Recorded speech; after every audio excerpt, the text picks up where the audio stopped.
TV पर लोगों के द्वारा आपने कई बार चर्चा करते सुना होगा, विवाद का विषय बना हुआ है यूनिफॉर्म सिविल कोड यूसीसी। आखिर ये क्या भला है, जरा समझते हैं इस वीडियो में। यूनिफॉर्म सिविल कोड आ जाने से ऐसा कौन सा तूफान आ जाने वाला है, कौन सा बवंडर आ जाने वाला है जिससे पूरा का पूरा देश खत्म हो जाएगा। एक तरीके से इस तरीके की जो डिबेट चल रही है, इससे क्या निष्कर्ष निकलता है, क्या परिणाम है और आखिर ये बला क्या है, ये परेशानी क्या है। क्योंकि कानून से जुड़ा हुआ मामला है यूनिफॉर्म सिविल कोड, तो निश्चित रूप से इस चैनल ऑनलाइन लीगल एडवाइस में आप और हम इस पर बात करेंगे। जी हाँ, नमस्कार। आपने शुरुआत की है अशोक पांडे के साथ और इस विशेष मुद्दे पर यूनिफॉर्म सिविल कोड क्या है, ज़रा हम इस वीडियो में समझने का करेंगे प्रयास। नए हैं, सब्सक्राइब कीजिएगा। यूनिफॉर्म सिविल कोड अब से नहीं, बहुत पहले से बात की जा रही है और ये ब्रिटिशर्स के टाइम पर एक कानून लाया गया था। कानून लाने के लिए बाकी सारी चीज़ें तो ठीक थी, लेकिन जब हिंदू, मुस्लिम, क्रिश्चियन, पारसी, सिख, जैन, जब इतनी सारी कम्युनिटीज़ की बात आई तो उन्होंने कहा भाई इनका पर्सनल लॉ होना चाहिए। हिंदू का अलग से होना चाहिए, मुस्लिम का अलग होना, क्रिश्चियन का अलग होना चाहिए, पारसी का अलग होना चाहिए। पर्सनल लॉ का क्या मतलब होता है? पर्सनल लॉ का मतलब ये होता है मैं शादी कैसे करूँगा, मैं तलाक कैसे लूँगा, मुझे भरण पोषण कैसे मिलेगा, मैं बच्चे का एडॉप्शन कैसे करूँगा, मेरे बच्चे को इनहेरिटेंस यानी प्रॉपर्टी में, संपत्ति में अधिकार कैसे मिलेगा, वसीयत कैसे होगी, लड़कियों का कितना अधिकार, लड़कों का कितना अधिकार। कुल मिलाकर के परिवार और समाज की अगर हम लोग बात करें तो ये उससे संबंधित मामला है। जी हाँ, जहाँ पर आपकी शादी से लेकर के तमाम सारी बातें आ जाती हैं। तो ये पर्सनल जो लॉ है ये हर एक का अलग अलग कर दिया गया। कब? 1835 में जब ब्रिटिशर्स ने रिसर्च करी होगी उस टाइम पे, तो उन्होंने बोला बहुत डाइवर्सिफाइड कंट्री है, बहुत अलग अलग विशेष तरह के लोग यहाँ पर रहते हैं और इस वजह से हर एक का अपना खुद का कानून होना चाहिए पर्सनल लेवल पर।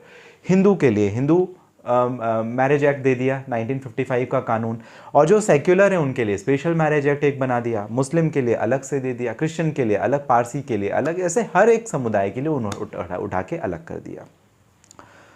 बात तब आई जब 2019 में भारतीय जनता पार्टी ने प्रॉमिस कर दिया अपने मैनिफेस्टो में, ये बात लेकर के आगे कि हम पूरे भारत में यूनिफॉर्म सिविल कोड यानी यूसीसी लागू करना चाहते हैं, लेकर के आना चाहते हैं। अब इसके लिए दो ज़रूरी बातें हैं जो आर्टिकल 44 और आर्टिकल 35 जो हमारा कॉन्स्टिट्यूशन ऑफ इंडिया है वहाँ पर बताई गई है। वो भी बात करता है कि यूनिफॉर्म सिविल कोड होना चाहिए, यानी भारत में रहने वाले हर व्यक्ति को एक जैसे पर्सनल लॉ एप्लीकेबल होने चाहिए, जो शादी के लिए हो, जो मेंटेनेंस के लिए हो, जो अडॉप्शन के लिए, जो इनहेरिटेंस के लिए, जो विल के लिए हो, जो प्रॉपर्टी के लिए हो, जो लड़का और लड़की के भेदभाव ना करने वाले कानून।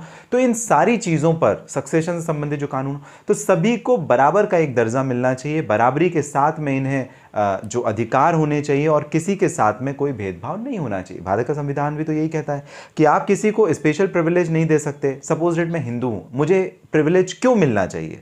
नहीं मिलना चाहिए। अगर कोई क्रिश्चियन है तो उसे प्रिविलेज क्यों नहीं मिलना चाहिए? बिल्कुल नहीं मिलना चाहिए। सबको बराबर अगर अधिकार मिले तो इसमें परेशानी ही क्या है।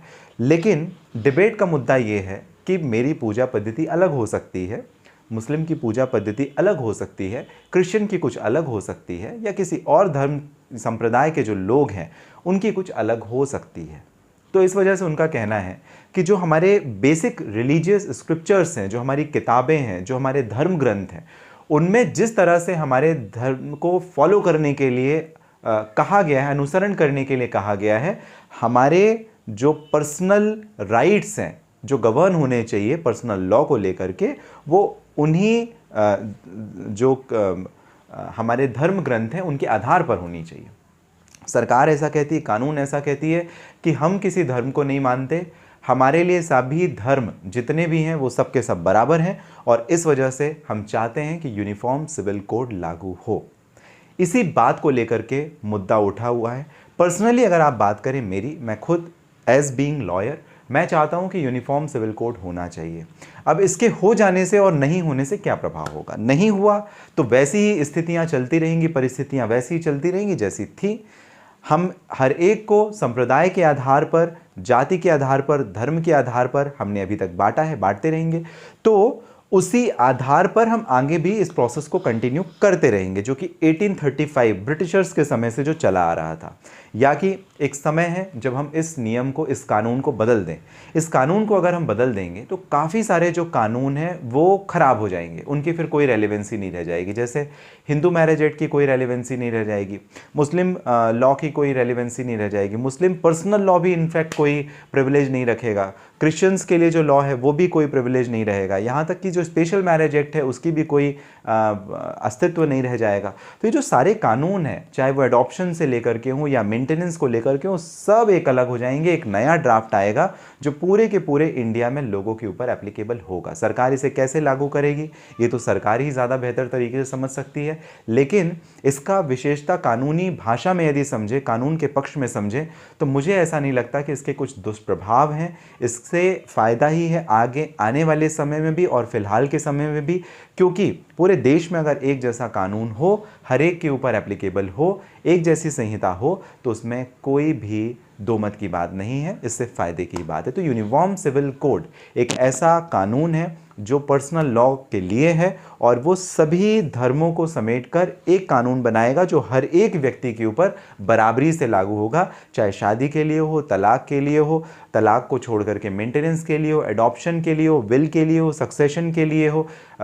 तो इन सारी चीज़ों को अगर हम ध्यान में रखें तो यूनिफॉर्म सिविल कोड अपनी काफ़ी इंपॉर्टेंस रखता है। आपका क्या मत है मुझे ज़रूर कमेंट बॉक्स में मेंशन कीजिएगा। आप क्या समझते हैं या क्या आपका मानना है, यूनिफॉर्म सिविल कोड लागू होना चाहिए या नहीं लागू होना चाहिए, आप ज़रूर मुझे बताइएगा।